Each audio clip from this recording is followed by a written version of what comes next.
이건 상식으로 설명되지 않습니다. 폐막식이 코앞인데 왜 전 세계 자본가 사람들이 오직 한국관 앞에 몰려 있는 겁니까? 올림픽의 성화가 꺼져가던 마지막 밤, 전 세계 취재진의 카메라는 주경기장이 아닌 한 전시관에 향했습니다. 모두가 철수를 준비하던 시간, 70년 역사상 최초로 S급 판정을 받은 한국관 앞에만 끝이 보이지 않는 인파가 이어졌습니다.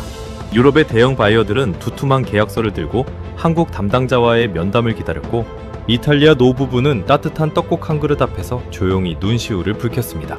단 2주. 대한민국은 문화와 기술, 신뢰라는 이름으로 세계의 시선을 붙잡았습니다.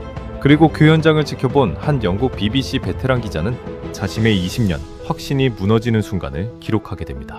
지금 그 이야기를 시작합니다. 그 전에 잠깐 이야기를 시작하기 전에 구독과 좋아요 눌러주시면 정말 감사하겠습니다.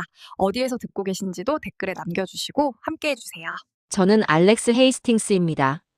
영국 BBC 소속 수석 프리랜서 기자로 전 세계의 굵직한 국제 행사 취재만 올해로 20년째를 맞이한 이 바닥에서는 나름 산전수전 다 겪은 베테랑 중의 베테랑이었죠.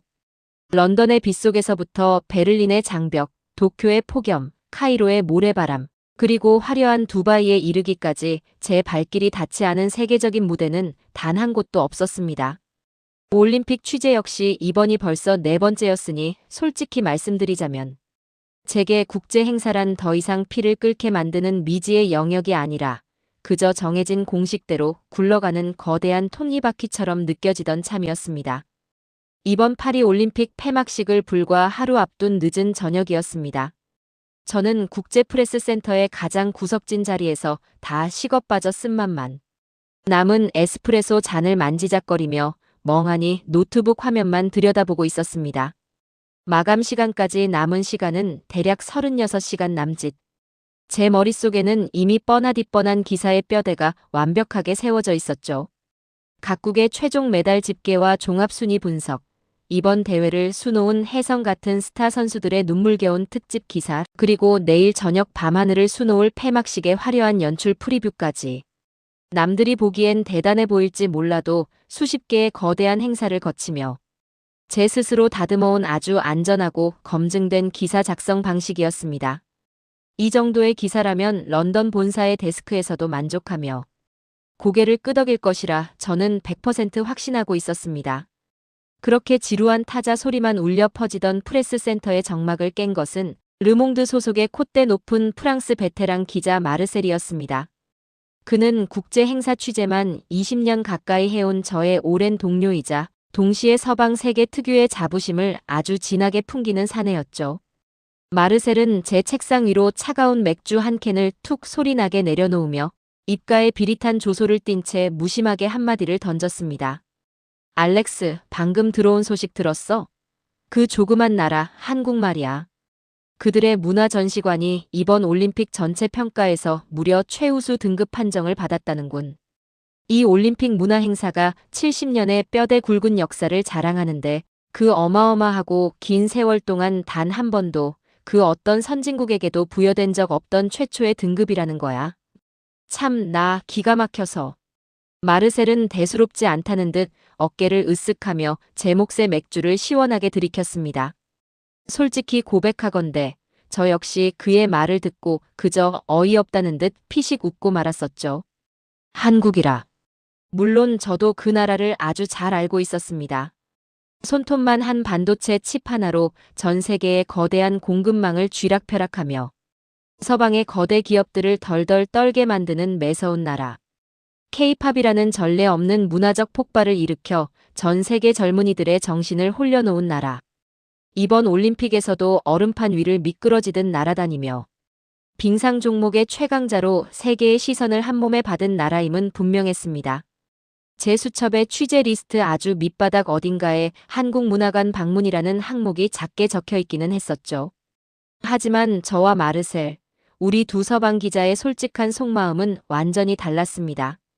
아무리 한국이 요즘 잘 나간다고 한들 국제 행사장 한 구석에 늘어선 수십 개의 고만고만한 전시관 중 하나가 이 거대한 올림픽 무대의 판도를 완전히 뒤집어 버릴 거라고는 단 한 번도 정말이지 0.1초도 진지하게 상상해 본 적이 없었던 것입니다.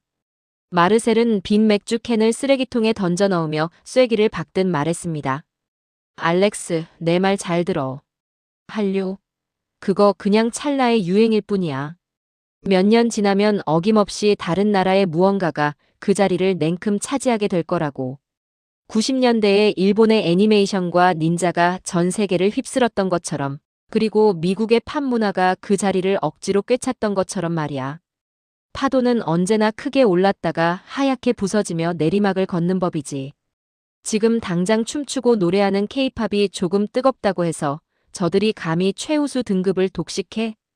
결국 저것도 돈을 쏟아부어 잘 연출해낸 상징적인 쇼에 불과하다고. 저는 마르셀의 그 단정적인 분석에 고개를 끄덕이며 전적으로 동의했습니다. 화려한 개막식의 조명이 꺼지기 시작하면 사람들의 냄비 끓듯 하던 발길도 뚝 끊기고 행사가 마무리 수순에 접어들면 아무리 뜨거웠던 열기라도 차갑게 식은 재처럼 사그라지는 것이 이 업계의 절대적인 불문율이었으니까요. 런던에서 카이로까지 20년의 세월 동안 저는 그 공식이 단 한 번도 빗나가는 것을 본 적이 없었습니다. 당연히 이번 파리 올림픽에서도, 그리고 저 한국관 앞에서도 어김없이 똑같은 쓸쓸한 풍경이 펼쳐질 것이라 저는 굳게 믿어 의심치 않았습니다.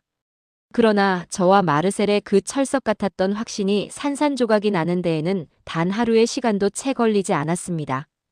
다음 날 오후 본래대로라면 내일 있을 화려한 폐막식. 리허설에 전 세계의 이목이 쏠려야 할 바로 그 황금 같은 시간이었습니다. 저는 잠시 바람이나 쐴 겸 카메라를 챙겨 들고 행사장 야외로 나섰습니다. 분위기는 확연히 달랐죠. 각국의 거대한 전시관들은 축제의 끝을 알리듯 하나둘 조용히 철수를 준비하고 있었습니다. 무거운 짐을 싸며 박스 테이프를 뜯는 스태프들의 분주한 손길, 자국에 화려했던 현수막을 미련 없이 걷어내는 인부들의 거친 숨소리. 불과 며칠 전까지만 해도 발 디딜 틈 없이 북적이던 공간들이 이제는 텅 빈 채 창백한 형광등 불빛만이 위태롭게 깜빡이고 있었습니다. 캐나다관 앞에서는 스태프들끼리 모여 담배를 피우며 고향으로 돌아갈 비행기표 이야기를 나누고 있었고, 그토록 웅장함을 자랑하던 맞은편의 독일관 앞에는 고작 2~3명의 멍한 관람객만이 서성이고 있을 뿐이었습니다. 모든 것이 끝을 향해 달려가는 너무도 익숙하고 당연한 국제 행사의 쓸쓸한 뒷모습이었죠. 그런데 그 순간이었습니다. 전시장 깊숙한 곳, 유독 한 방향을 향해서만 수천 명에 달하는 거대한 인파가 묵묵히 걸음을 옮기고 있는 기이한 광경이 제 시야에 들어왔습니다. 그들은 올림픽 주경기장이 있는 방향이 아니라 전혀 다른 구석진 길을 향해 조용히, 그러나 그 어떤 거대한 강물보다도 거침없고 단호하게 흘러가고 있었습니다. 저는 그 자리에 우뚝 멈춰 서고 말았습니다. 심장이 쿵쾅거리기 시작했죠. 머릿속에 아주 날카로운 질문 하나가 벼락처럼 꽂혀들었습니다. 도대체 왜? 대체 무엇 때문에 올림픽의 모든 불꽃이 꺼져가는 이 마지막 순간에 이 엄청난 수의 사람들이 약속이나 한 듯 한 곳을 향해 몰려가고 있는 것인가? 저는 무언가에 홀린 사람처럼 손에 쥐고 있던 취재 수첩을 꽉 움켜쥔 채 그 거대한 인파의 흐름 속으로 조심스럽게 발을 내디뎠습니다. 사람들의 어깨 너머로 마침내 그들의 목적지가 눈에 들어왔을 때 저는 속으로 헛바람을 들이켜며 경악하고 말았습니다. 그곳은 다름 아닌 코리아 하우스, 한국관이었습니다. 저는 그 순간 제가 느꼈던 그 지독한 당혹감을 평생 잊지 못할 것입니다. 한국관 앞은 전혀 소란스럽지 않았습니다. 사람들의 혼을 빼놓는 쿵쾅거리는 음악 소리도, 시선을 사로잡는 현란한 네온사인 조명도, 관람객의 옷깃을 끌어당기는 과장되고 저렴한 퍼포먼스도 일절 없었습니다. 그저 묵직하고 단정한 전통의 미를 뽐내는 기와지붕 아래 고요하고 차분한 공기만이 흐르고 있었죠. 그런데 줄이 대기하는 사람들의 줄이 너무도 길었습니다. 까치발을 들고 아무리 고개를 빼어보아도 그 줄의 끝이 어디인지조차 가늠할 수 없을 만큼 끝없는 인산인해를 이루고 있었던 것입니다. 다른 나라의 전시관들은 이미 문을 걸어 잠그고 철수 트럭을 부르고 있는 이 시점에 왜 유독 한국관 앞에만 마치 새로운 축제가 막 시작된 것처럼 수만 명의 사람들이 몰려들어 진을 치고 있는 것일까요? 저는 20년 기자 인생 처음으로 제 굳건했던 상식의 밑바닥부터 흔들리는 것을 느꼈습니다. 떨리는 손으로 카메라 렌즈에 줌을 당겨줄 서 있는 사람들의 면면을 하나하나 살피기 시작했습니다. 지팡이를 짚고 서로를 의지한 채 서 있는 백발의 이탈리아 노부부, 자기 몸집만 한 거대한 배낭을 맨 채 상기된 표정으로 땀을 닦는 동유럽의 청년들, 어린아이를 품에 꽉 안고 인내심 있게 순서를 기다리는 프랑스의 젊은 부부, 심지어 내일 폐막식 준비로 바빠야 할 노르웨이와 미국의 국가대표 선수들까지 자국의 유니폼을 입은 채 얌전히 줄을 서 있었습니다.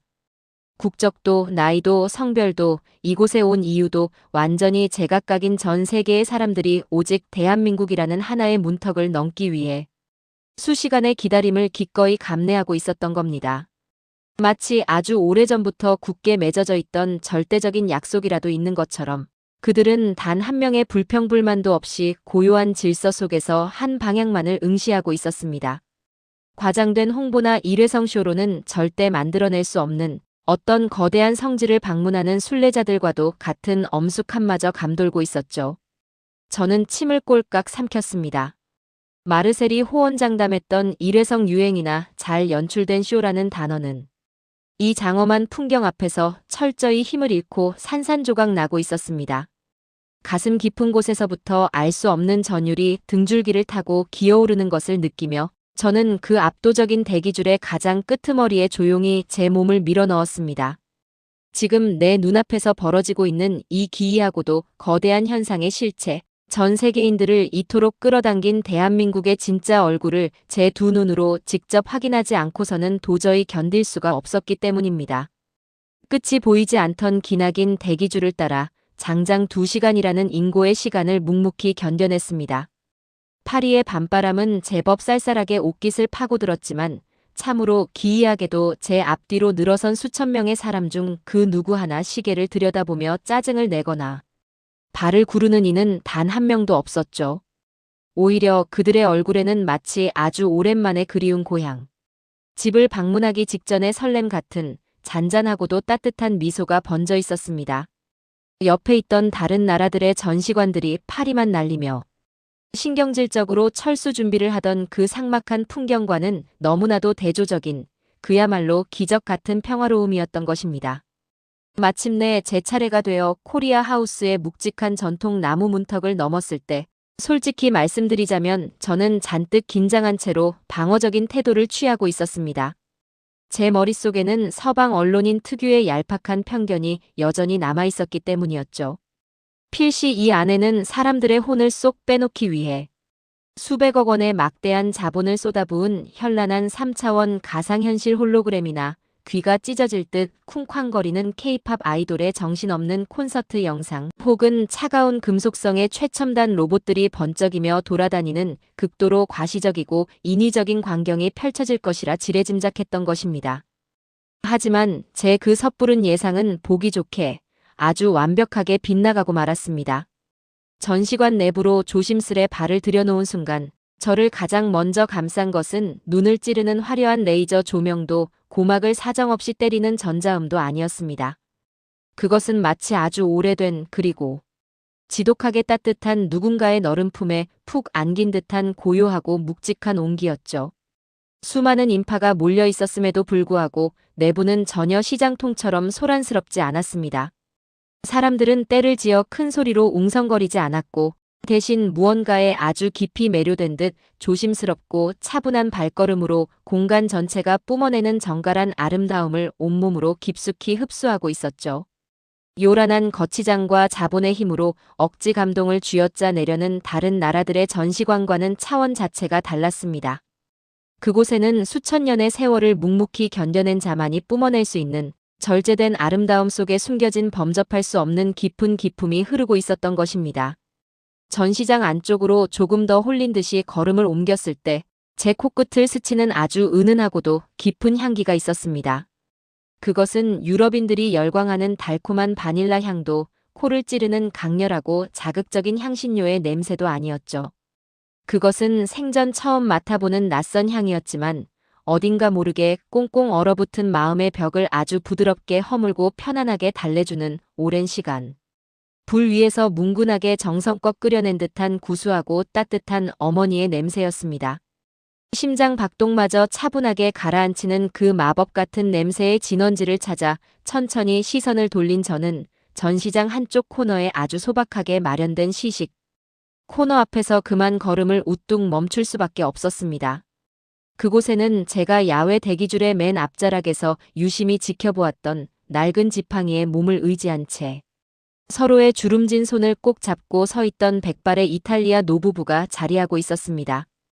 두 분의 앞에는 김이 모락모락 피어오르는 맑은 고기, 국물 속에 새하얀 떡이 담긴 단아한 사기 그릇이 놓여 있었죠. 그리고 그 맞은편에는 튀지 않는 단정한 개량 한복을 차려입은 젊은 한국인 자원봉사자 청년이 서 있었습니다. 청년의 태도는 저를 완전히 압도했습니다. 그는 기계적으로 훈련된 가짜 미소나 억지스러운 친절을 베푸는 것이 아니라 진심에서 우러나오는 깊은 존경을 온몸에 담아 허리를 깊숙이 숙여 노부부와 눈높이를 다정하게 맞추고 있었던 것입니다. 어르신, 이것은 떡국이라고 부르는 한국의 귀한 음식입니다. 저희 한국에서는 새해 첫날 아침 흩어져 있던 온 가족이 한자리에 오순도순 모여 이 따뜻한 음식을 다 함께 나눠 먹습니다. 맑은 국물처럼 몸과 마음을 깨끗이 하고 둥근 떡처럼 원만하게 살아가자는 소망을 담고 있죠. 이 따뜻한 한 그릇을 비우며 서로가 올 한 해도 아프지 않고 건강하게 그리고 무탈하게 잘 살기를 굳게 약속하고 비로소 나이를 한 살 더 먹는다는 아주 깊고 아름다운 의미가 담겨 있답니다. 통역기를 거쳐 제 귓가로 흘러나온 그 청년의 담담하고도 진정성 넘치는 설명은 그 어떤 위대한 철학자의 화려한 미사여구보다도 강렬하고 날카롭게 제 가슴 한복판을 꿰뚫고 들어왔습니다. 거창하게 자신들의 역사적 위대함을 과시하려는 몸짓도 자신들의 문화가 세계 최고라는 억지스러운 강요도 일절 없었죠. 그저 당신과 내가 그리고 우리가 올 한 해 무탈하고 따뜻하게 잘 살기를 바라는 애틋한 마음, 그 시대를 초월한 따뜻한 약속을 그저 덤덤하게 설명했을 뿐입니다. 그 조용한 설명을 전해들은 이탈리아 노부부의 반응은 제 평생 잊지 못할 명장면이었습니다. 두 분은 한동안 아무런 말 없이 그저 서로의 주름진 눈가와 희끗희끗한 머리칼을 지그시 바라보았습니다. 마치 자신들이 살아온 길고 험난했던 인생의 풍파를 그 짧은 찰나에 서로 위로하기라도 하듯이 말입니다. 그리고 아주 천천히 마치 성스러운 의식을 치르듯 경건하게 숟가락을 들어 그 맑은 국물과 하얀 떡을 입으로 조심스레 가져갔죠. 한 숟가락, 그리고 두 숟가락. 노부부는 여전히 아무런 말도 입 밖으로 꺼내지 않았습니다. 그저 천천히 국물을 목구멍으로 넘기며 두 눈을 지그시 감고 묵직하게 고개를 끄덕일 뿐이었죠. 저는 그 순간 제 손에 들린 카메라 렌즈 너머로 포착된 노부부의 표정을 보고 온몸에 쭈뼛 소름이 돋아오르는 것을 느꼈습니다. 그것은 단순히 낯선 이국의 신기한 음식을 맛보고 흥미로워하는 흔해 빠진 관광객의 가벼운 표정이 절대 아니었습니다. 그것은 마치 아주 춥고 험난하고 길었던 인생이라는 고된 여행을 마침내 끝내고 마침내 고향 집문을 열었을 때 밤낮으로 자식만 기다리던 어머니가 말없이 차려준 따뜻한 밥상 앞에 앉아 왈칵 눈물을 쏟을 것 같은 깊은 위로를 받는 얼굴. 바로 그 벅찬 안도감과 경외감이 짙게 서려 있는 얼굴이었던 것입니다. 저는 속으로 경악을 금치 못하며 혀를 내둘렀습니다. 대체 어떻게 고작 저 작은 사기 그릇에 담긴 음식 한 그릇에 이토록 거대하고 묵직한 감동과 인간에 대한 예의를 담아낼 수 있단 말입니까? 하지만 제 충격이 채 가시기도 전에 제 시선을 또다시 강렬하게 사로잡은 전혀 다른 기이한 풍경이 한 구석에서 펼쳐지고 있었습니다. 전통 음식 코너 바로 옆 사람들이 떡국 코너 못지않게 길게 줄을 서서 무언가를 기다리고 있는 곳이 있었죠. 다가가서 살펴보니 그곳에서는 아주 작고 볼품없어 보이는 노란색 비닐 봉지들이 종이컵과 함께 배부되고 있었습니다. 자세히 들여다보니 그것은 한국인들이 식후에 혹은 바쁜 일상 속에서 습관적으로 마신다는 이른바 인스턴트 믹스커피였습니다. 저는 정말이지 제 두 눈을 의심하며 코웃음을 칠 뻔했습니다. 에스프레소의 뼈대 깊은 종주국이라 자부하며 하루에도 몇 번씩 진한 에스프레소를 들이켜는 이탈리아 밀라노의 시민들, 그리고 커피 한 잔의 여유와 품격에 대한 자부심이라면 전 세계에서 둘째가라면 서러울 이 프랑스 파리의 시민들이 아니었습니까? 그런 그들이 고작 뜨거운 물에 휘휘 저어 마시는 조그만 인스턴트 커피 한 잔을 얻어 마시겠다고 이토록 길게, 그것도 아주 진지한 표정으로 줄을 서 있다니요. 이것은 서방 언론인의 시각에서는 도무지 말이 되지 않는 풍경이었습니다.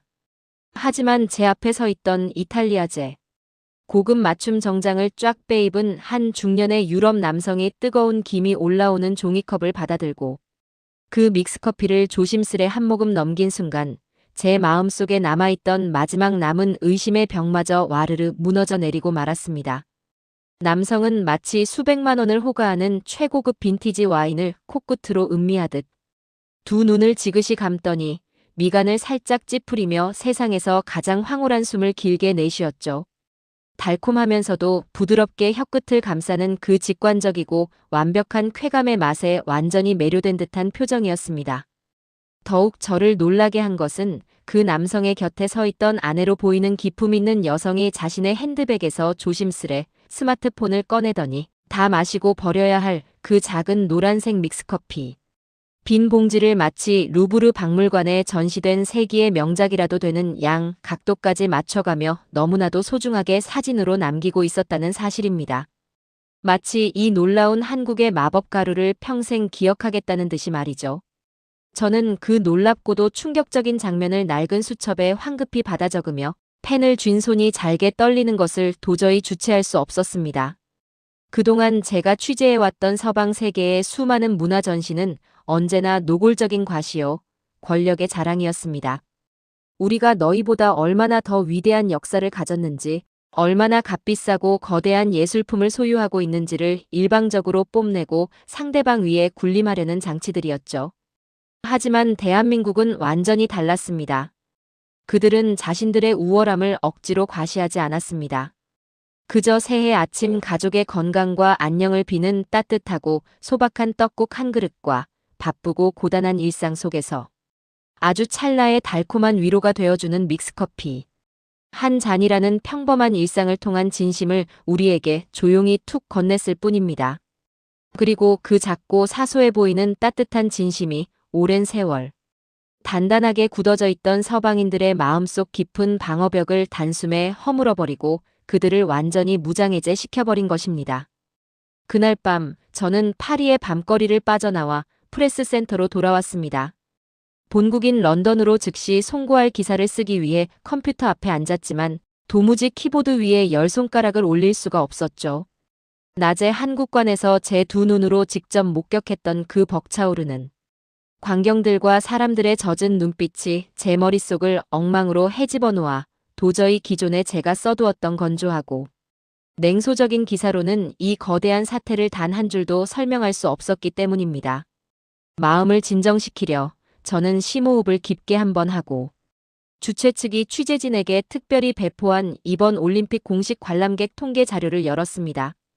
그리고 그 안의 숫자들을 확인한 저는 그만 헉소리를 내며 노트북 모니터에 얼굴을 쳐박고 말았습니다. 모든 것이 미쳐 돌아가고 있었습니다. 숫자가 보여주는 차가운 진실은 제 상식과 20년의 경험칙을 아주 철저하게 바닥까지 박살내고 있었죠. 자료에 따르면 이번 파리 올림픽에 막대한 예산을 쏟아부어 참가한 수십 개국 전체 문화전시관의 평균 체류 시간은 고작 7분에 불과했습니다.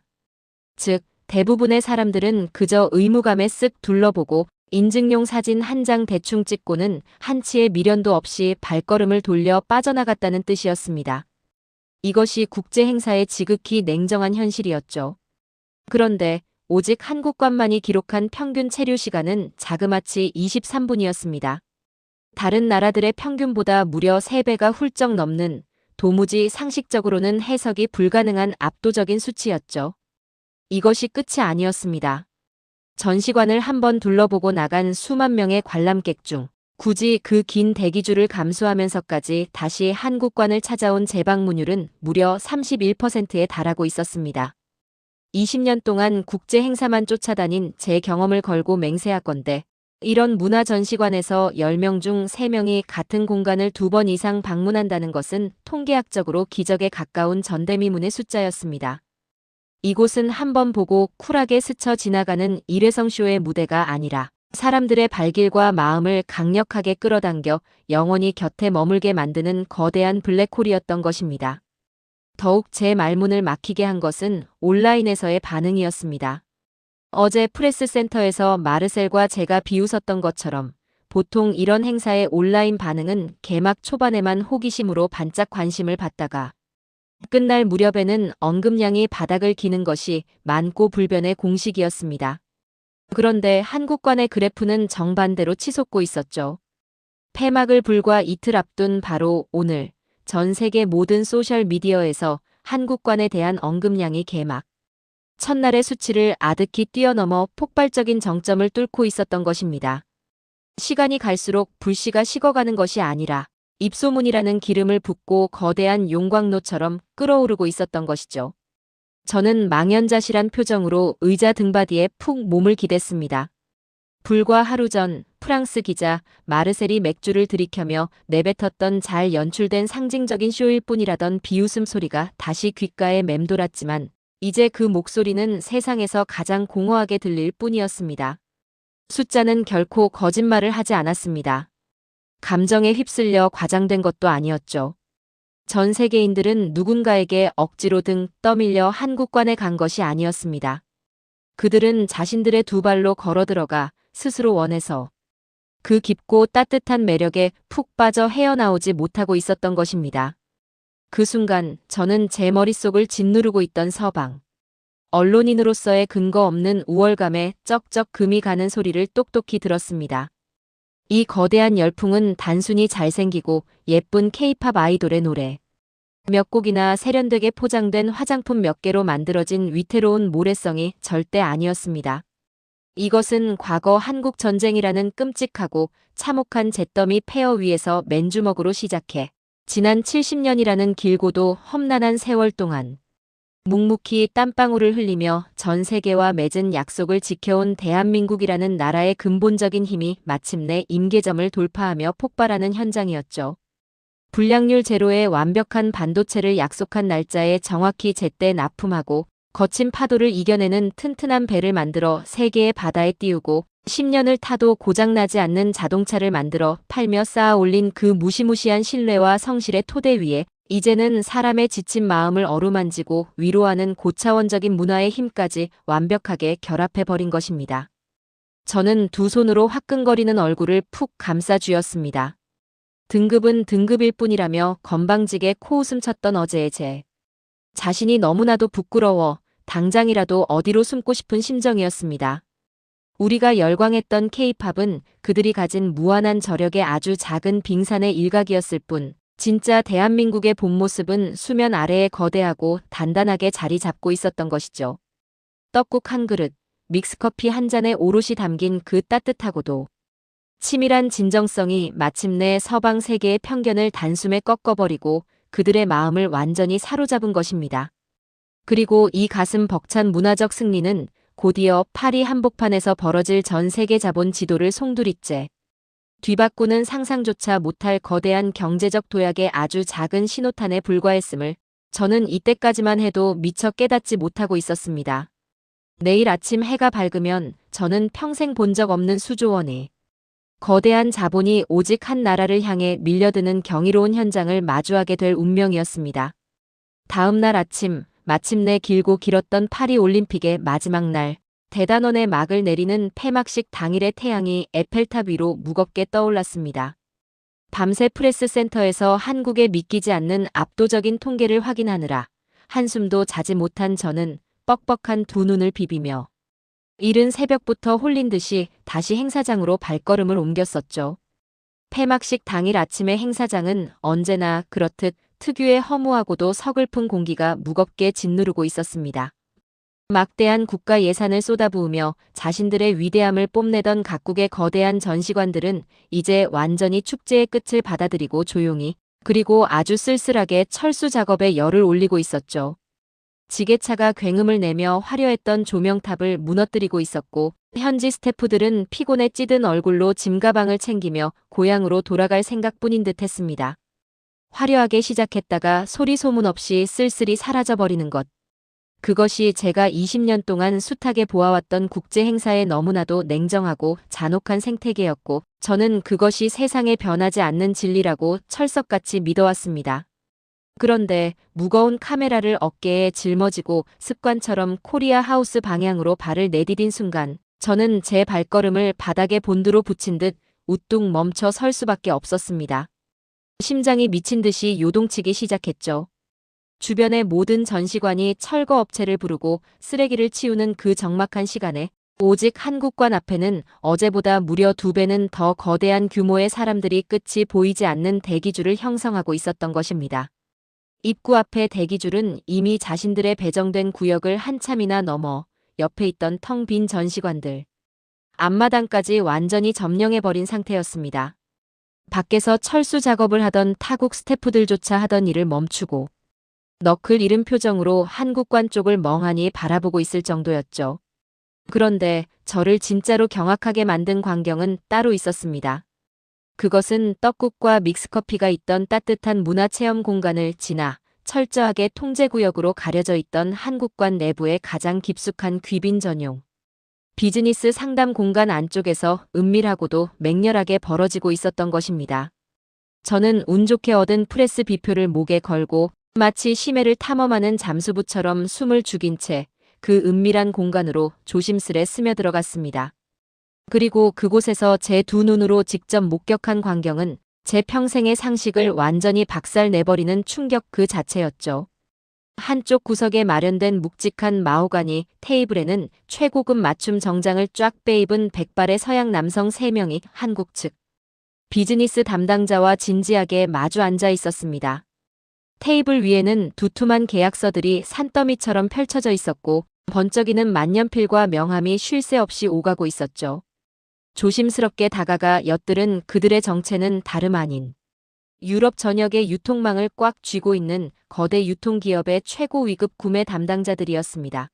남들은 축제가 끝났다며 짐을 싸고 고향으로 떠나는 이 마지막 폐막식 당일에 오직 한국만이 이 조용한 구석방에서 수조 원에 달하는 막대한 자본의 씨앗을 무서운 속도로 뿌리고 있었던 것입니다.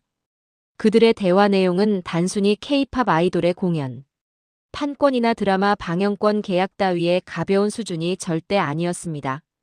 그것은 유럽인들의 향후 10년치 일상을 완전히 바꿀 미래 산업 그 자체였죠. 구매 담당자들은 한국산 프리미엄 인공지능, 가전제품의 유럽 독점 공급권을 따내기 위해 열띤 협상을 벌이고 있었습니다. 그들 옆 테이블에서는 중동의 왕족으로 보이는 남성들이 한국의 차세대 첨단 도시 건설과 에너지 저장 장치, 기술 협력을 두고 파격적인 조건의 계약서를 내밀고 있었죠. 또 다른 상담실에서는 동유럽 국가의 국방 관계자가 한국산 자주포와 최첨단 전차, 그리고 잠수함 건조 기술을 도입하기 위해 한국 방산 기업 임원과 땀을 흘리며 치열한 논의를 이어가고 있었습니다. 이 놀라운 현장에서 한국 측 담당자들의 태도는 저를 더욱 소름 돋게 만들었습니다. 그들은 눈앞에 수조 원대의 계약이 오가고 있는데도 절대 흥분하거나 들뜬 기색을 보이지 않았습니다. 아주 차분하고 냉철하며 흔들림 없이 정확하게 숫자와 기술력을 설명할 뿐이었죠. 그 절제된 여유와 완벽한 자신감이 오히려 상대방들의 신뢰를 더욱 깊게 심어주고 있었던 것입니다. 남들이 짐을 싸는 철수 트럭을 부르는 그 시간에 한국인들은 완전히 다른 차원의 시간 속에서 살고 있었습니다. 마치 너희들의 가벼운 축제는 이제 끝났지만 우리 대한민국의 진짜 거대한 비즈니스는 바로 지금부터 시작이다라고 전 세계를 향해 무언의 선전포고를 하는 것만 같았죠. 이 전율의 현장은 한국관 내부에서 끝나지 않았습니다. 오후가 되자 이 거대한 자본의 소용돌이는 파리 시내에서 가장 비싸고 화려하다는 최고급 호텔들의 로비로 들불처럼 번져나갔습니다. 저는 먹잇감을 쫓는 사냥개처럼 그 자본의 냄새를 맡고 파리 중심가의 한 호텔 로비로 뛰어갔었죠. 그리고 그곳에서 저는 제 두 눈을 의심하며 턱을 쩍 벌릴 수밖에 없었습니다. 호텔의 으리으리한 샹들리에 아래 평소라면 전용기를 타고 수행원들의 호의를 받으며 거드름을 피웠을 유럽과 북미의 정재계 인사들, 글로벌 대기업의 경영진들이 마치 면접을 기다리는 초조한 신입사원들처럼 소파에 옹기종기 모여 앉아 식은땀을 흘리고 있었던 것입니다. 그들의 목적은 단 하나였습니다. 이 호텔 스위트룸에 묵고 있는 한국 거대 기업의 최고 경영자들과 단 5분, 아니 단 1분이라도 만남의 기회를 얻기 위해서였죠. 한 유럽 자동차 기업의 백발 경영자는 제게 상기된 얼굴로 이렇게 털어놓았습니다. 미스터 헤이스팅스, 지금 당장 한국의 차세대 배터리 기술과 자율주행 소프트웨어를 우리 회사 전기차에 탑재하지 않으면 우린 향후 3년 안에 경쟁에서 완전히 뒤처지고 말 겁니다. 한국은 지금 전 세계 산업의 핵심 기술을 쥐고 있어요. 그들의 기술 없이는 이제 유럽의 어떤 기계도 제대로 굴러갈 수 없는 지경이란 말입니다. 자존심이라면 하늘을 찌를 듯 했던 유럽의 거물들이 오직 한국의 기술과 자본을 확보하기 위해 이토록 간절한 모습을 보이는 이 풍경. 그것은 대한민국이라는 나라가 단순히 물건을 잘 만드는 제조, 강국을 넘어서 전 세계 경제의 핵심 축으로 우뚝 선 역사적인 순간 그 자체였습니다. 이 압도적인 대한민국의 약진 앞에서 가장 큰 충격을 받은 것은 바로 이웃나라 일본이었습니다. 그날 저녁 호텔 구석의 바에서 저는 우연히 안면이 있던 일본 요미우리 신문의 베테랑 기자를 마주쳤습니다. 그는 테이블 위에 위스키를 여러 잔 비워낸 채 얼굴이 벌겋게 달아올라 깊은 한숨을 내쉬고 있었죠. 그 한숨 속에는 일본이 더 이상 한국을 앞서기 어렵다는 뼈저린 위기감이 아주 짙게 깔려 있었습니다. 알렉스 씨, 인정해야 할 것 같습니다. 우리 일본은 지금 심각한 기로에 서 있어요. 솔직히 얼마 전까지만 해도 우리는 한국의 성장세를 대수롭지 않게 여기던 면이 있었습니다. 하지만 오늘 하루 파리의 호텔 로비에서 막대한 자본이 한국을 향해 몰려드는 광경을 직접 목격했습니다. 우리 일본관은 조용히 철수했는데 한국관 앞에는 전 세계의 네로라 하는 인사들이 줄을 서 있더군요. 기술, 문화, 외교, 자본, 어느 분야를 봐도 한국의 성장 속도를 따라잡기가 정말 쉽지 않습니다. 이대로 가면 격차가 더 벌어질 수밖에 없다는 것을 절감했습니다. 그는 테이블 위에 잔을 천천히 내려놓으며 씁쓸하게 고개를 저었습니다.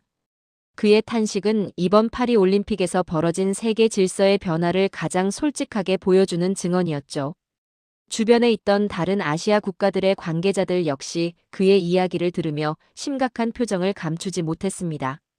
한때 전쟁의 잿더미 속에서 재건을 시작했던 그 작은 나라가 불과 반세기 만에 올림픽이라는 세계 최대의 무대에서 유럽의 심장부를 휩쓸며 수조 원의 자본을 끌어당기는 산업 강국으로 우뚝 선 것입니다. 저는 그 일본 기자의 뒷모습을 바라보며 등골이 서늘해지는 동시에 온몸의 솜털이 쭉 뼈서는 전율을 느꼈습니다. 올림픽의 성화는 이미 꺼져가고 있었지만 대한민국이라는 찬란한 태양은 파리의 한복판에서 전 세계를 비추며 맹렬하게 타오르고 있었던 것입니다. 어제 저녁 프레스센터에서 한류는 한때의 유행일 뿐이라며 단언했던 마르셀의 얼굴이 떠올랐습니다. 그리고 그런 그에게 동조했던 제 자신의 어리석음이 너무나도 부끄러워 뺨이 화끈거렸죠. 대한민국은 세계를 향해 자신들의 승리를 입으로 선언하지 않았습니다. 그들은 그저 압도적인 실력과 숫자, 그리고 수조 원이 찍힌 계약서의 무게로 전 세계에 완벽하게 증명해냈을 뿐입니다. 저는 카메라를 꽉 움켜쥔 채 이 놀라운 현장 한가운데 서서 스스로의 완전하고도 무조건적인 항복을 선언할 수밖에 없었습니다. 이제 전 세계 자본의 중심은 월스트리트도 런던도 아니었습니다. 대한민국이라는 거대한 존재가 인류의 새로운 미래를 이끌기 시작했음을 저는 이 파리의 마지막 밤 뼈저리게 목격하고 있었던 것입니다.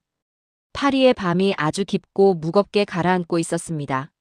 수조 원이라는 막대한 자본이 오직 한 나라, 대한민국을 향해 거대한 물줄기처럼 밀려드는 그 경이로운 호텔 로비의 광경을 뒤로 한 채 저는 차가운 밤거리를 터덜터덜 걷고 있었죠.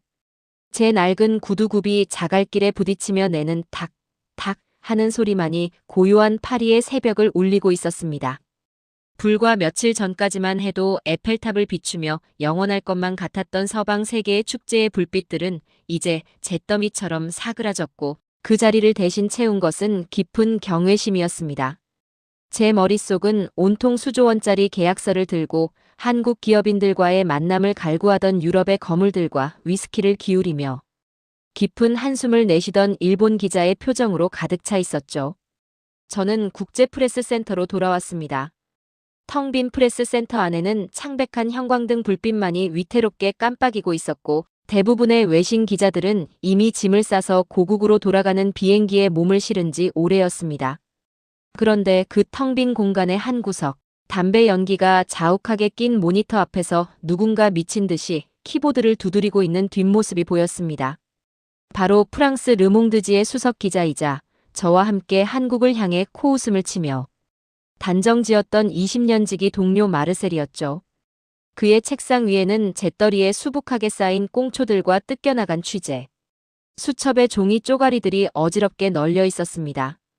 조심스레 다가가 그의 어깨 너머로 모니터를 들여다본 순간 저는 헉하고 숨을 들이킬 수밖에 없었습니다. 마르셀은 그동안 자신이 며칠 밤을 새워가며 정성껏 작성해 두었던 파리 올림픽의 성공과 서방, 국가들의 위상을 다루던 수만 자의 기사초고를 전체 삭제 버튼을 눌러 모조리 날려버리고 있었던 것입니다. 마르셀, 자네 지금 대체 무슨 짓을 하는 건가? 제 떨리는 목소리에 그제야 뒤를 돌아본 마르셀의 얼굴은 며칠 전에 그 여유로운 미소는 온데간데 없이 사라지고 충격과 고뇌로 범벅이 된 핏기 없는 창백한 모습이었습니다. 그는 벌겋게 충혈된 두 눈으로 저를 멍하니 올려다보며 갈라진 목소리로 힘겹게 입을 열었죠. 알렉스, 우리가 틀렸어. 아니, 전 세계가 완전히 오판하고 있었던 거야. 최우수 등급, 한류 열풍, 케이팝의 유행. 그건 그들이 가진 무시무시한 힘의 아주 작은 껍데기에 불과했어. 오늘 오후 나는 프랑스 경제부 고위 관계자가 한국의 차세대 스마트 에너지 기술을 파리에 도입하기 위해 한국 측 실무자 앞에서 땀을 흘리며 협조를 구하는 장면을 내 두 눈으로 똑똑히 목격했단 말일세. 우리 프랑스가 그 위대한 예술과 과학의 종주국을 자처하던 우리 유럽이 이제는 저 아시아의 역동적인 나라가 보유한 기술과 자본 없이는 당장 내일의 산업, 경쟁력조차 장담할 수 없는 처지로 변해버린 것이지. 나는 도저히 기존의 기사로는 이 거대하고 근본적인 지각 변동을 단 한 줄도 설명할 수가 없네. 마르셀은 두 손으로 얼굴을 감싸 쥐고 깊은 한숨을 토해냈습니다. 그 자존심 강하고 고집 세기로 소문난 프랑스 최고 권위지의 수석 기자가 자신이 평생을 바쳐 믿어왔던 세계 질서가 근본부터 흔들리는 것을 인정하며 솔직한 항복을 선언하고 있었던 것입니다. 저는 그에게 아무런 위로의 말도 건넬 수 없었습니다. 왜냐하면 저 역시 그가 느끼고 있는 이 지독한 부끄러움과 뼈저린 경외감을 온몸의 세포 하나하나로 똑같이 느끼고 있었기 때문이죠. 저는 묵묵히 제자리로 돌아와 노트북을 열었습니다. 런던 데스크로 기사를 송고해야 할 마감 시간까지는 이제 불과 서너 시간 남짓밖에 남지 않은 상황이었습니다. 하지만 제 손가락은 키보드 위에서 딱딱하게 굳어버린 채 도무지 움직일 생각을 하지 않았죠. 머릿속에서는 낮에 코리아 하우스에서 보았던 그 장면들, 특히 따뜻한 떡국 한 그릇 앞에서 아무 말 없이 눈시울을 붉히며 고개를 끄덕이던 이탈리아 노부부의 표정과 믹스커피, 빈 봉지를 보물처럼 사진 찍던 유럽인들의 경건한 모습이 자꾸만 수조 원의 화려한 계약 현장과 겹쳐지며 거대한 파도처럼 밀려들고 있었습니다. 대체 어떻게, 무엇이 이토록 완벽한 승리를 만들어냈단 말인가? 저는 그 답을 찾기 위해 눈을 감고 제가 아는 지식을 동원해 대한민국이라는 나라의 지난 역사를 조심스럽게 거슬러 올라가 보았습니다. 불과 70년 전 그들의 산하를 무참히 짓밟았던 끔찍한 동족 상잔의 전쟁. 모든 것이 잿더미로 변해버리고 세계에서 가장 가난한 나라라는 꼬리표를 달았던 절망의 땅. 유럽의 기자 선배들이 이 나라에서 민주주의와 경제 발전이 피어나기를 바라는 것은 불가능에 가깝다며 차갑게 돌아섰던 그 참혹했던 폐허의 시간들이 흑백 필름처럼 제 뇌리를 스쳐 지나갔습니다. 그렇습니다. 오늘날 파리 올림픽 한복판에서 서방의 거물들을 압도한 이 놀라운 성과는 결코 어느 날 아침 하늘에서 뚝 떨어진 행운이거나 우연히 맞아떨어진 얄팍한 트렌드가 아니었던 것입니다. 그것은 지난 70년이라는 길고도 억겁 같은 세월 동안 그 잔혹한 가난과 배고픔의 보릿고개를 넘으면서도 오직 내 자식만큼은 굶기지 않겠다며 이 나라를 기필코 다시 일으켜 세우겠다며 이빨을 꽉 깨물고 버텨온 한국의 어르신들이 흘린 피와 땀, 그리고 숭고한 눈물의 결정체였습니다. 지하 수천 미터, 섭씨 40도를 오르내리는 독일의 시커먼 탄광 막장에서 폐에 석탄 가루를 집어넣으며 곡괭이질을 멈추지 않았던 깡마른 광부들의 거친 숨소리. 낯선 이국당 병원에서 피고름을 닦아내며 밤낮 없이 헌신했던 앳된 간호사들의 소리 없는 눈물. 살인적인 태양이 내리쬐는 중동의 열사의 사막에서 맨몸으로 철골을 지고 나르며 외화를 벌어들였던 이름 모를 건설 근로자들의 구분 등. 그리고 밤낮 없이 돌아가는 시끄러운 공장 미신기 앞에서 잠을 쫓아가며 수십만 장의 옷을 지어내고 독한 화학약품 냄새를 맡으며 전자부품을 조립하던 수많은 어머니와 아버지들의 갈라진 손 등. 그들이 청춘을 갈아넣고 뼈를 깎아내며 바쳐온 그 거룩한 희생의 토대가 있었기에 대한민국은 세계적인 반도체를 만들 수 있었고 거친 바다를 가르는 거대한 선박을 건조할 수 있었으며 지구 반대편을 누비는 튼튼한 자동차를 만들어 전 세계와 신뢰라는 약속을 지켜낼 수 있었던 것입니다. 그리고 그 단단한 제조업의 뿌리와 경제적 신뢰가 있었기에 비로소 K-팝과 드라마, 그리고 떡국과 믹스커피라는 고차원적인 문화의 꽃이 전 세계인들의 심장을 향해 만개할 수 있었던 것이죠. 저는 비로소 그 떡국 한 그릇에 담긴 새해에 서로 잘 살자고 약속하는 음식이라는 봉사자. 청년의 담담한 설명이 왜 그토록 이탈리아 노부부의 가슴을 때렸는지 완벽하게 이해할 수 있었습니다. 그것은 단순히 맛있는 전통 음식이 아니라 폐허 속에서도 절대 포기하지 않고 함께 잘 살아보겠다는 대한민국의 지난 70년의 간절한 약속 그 자체를 끓여낸 음식이었기 때문입니다. 요란하게 자신들의 위대함을 포장하기 바빴던 다른 나라들의 문화 전시관들과 달리 한국은 그저 지난 70년간 묵묵히 세계와 맺어온 약속을 증명하는 진정성의 온기를 툭 건넸을 뿐이고 진심에 목말라 있던 사람들은 그 묵직한 마음 앞에 완전히 무장해제되어 자신들의 신뢰와 자본을 기꺼이 내어놓은 것입니다. 그 사실을 깨닫는 순간 저는 노트북 모니터 위로 굵은 눈물이 툭툭 떨어지는 것을 도저히 막을 수가 없었습니다. 영국 BBC 소속의 수석 기자라는 타이틀도 20년간 국제 행사를 취재하며 쌓아왔던 저의 경험도 모두 부질없게 느껴졌죠. 저는 그동안 얼마나 어리석고 교만했던가. 세상에서 가장 숭고하고 위대한 역사가 눈앞에서 찬란하게 빛나고 있었는데도 저는 그것을 그저 한때의 유행이라 치부하며 지나치고 있었으니 말입니다. 저는 떨리는 손으로 마침내 키보드 위에 10손가락을 올렸습니다. 그리고 기존에 써두었던 서방의 성과를 자축하는 기사 초안을 마르셀처럼 미련 없이 모조리 지워버렸습니다. 새하얗게 비워진 문서의 가장 첫 줄. 저는 제 20년 기자 인생을 걸고 제 영혼의 밑바닥에서부터 끓어오르는 가장 거대하고도 경건한 진심을 담아 기사의 새로운 제목을 한자 한자 타건해 나갔습니다. 폐막식 날 내가 목격한 인류의 진짜 승자. 서방의 편견을 무너뜨린 대한민국의 위대한 70년 전 세계 자본 지도를 완전히 바꾸다. 창밖으로 파리의 새벽 여명이 붉게 타오르며 텅 빈 올림픽 행사장을 비추고 있었습니다. 올림픽의 화려했던 성화는 이미 어젯밤에 꺼졌고 전 세계의 운동선수들은 메달을 목에 걸고 고국으로 돌아갔습니다. 이탈리아의 노부부도 수조 원의 계약서를 품에 아는 유럽의 경영자들도 깊은 한숨을 쉬던 일본 기자도 모두 밀물이 빠져나가듯 파리를 떠나갔죠. 하지만 저는 텅 빈 프레스 센터의 창밖을 내다보며 아주 벅찬 미소를 지었습니다.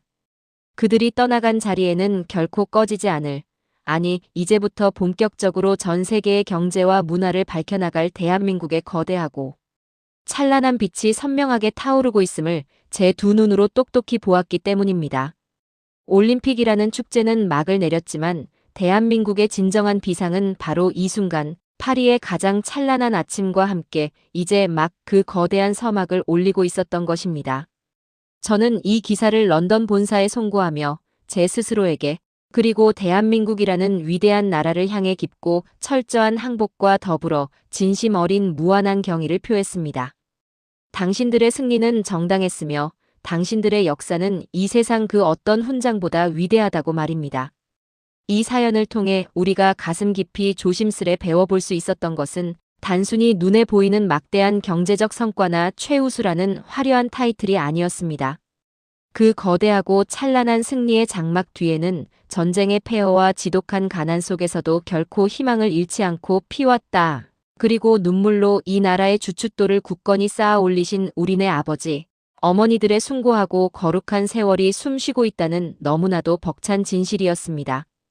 지금 이 순간에도 세계의 중심에 우뚝 선 대한민국의 위상은 결코 우연이 아닙니다. 이 나라를 맨주먹으로 일구시고 혹독한 보릿고개를 넘으시며 청춘을 온전히 바쳐내신 우리 어르신들의 거룩한 희생과 피땀, 어린 헌신이 있었기에 가능한 기적이었습니다.